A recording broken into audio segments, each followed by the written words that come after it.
नूतन गटविकास अधिकारी सुवर्णा बागल यांचे शिक्षण विभागामार्फत स्वागत।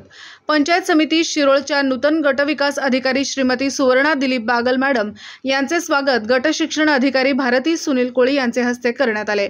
श्रीमती सुवर्णा बागल ह्या ग्रामसेवक प्रशिक्षण केंद्राच्या प्राचार्य असून गटविकास अधिकारी शंकर कवितके यांच्या बदलीने रिक्त पदावर त्यांची नियुक्ती करण्यात आली आहे।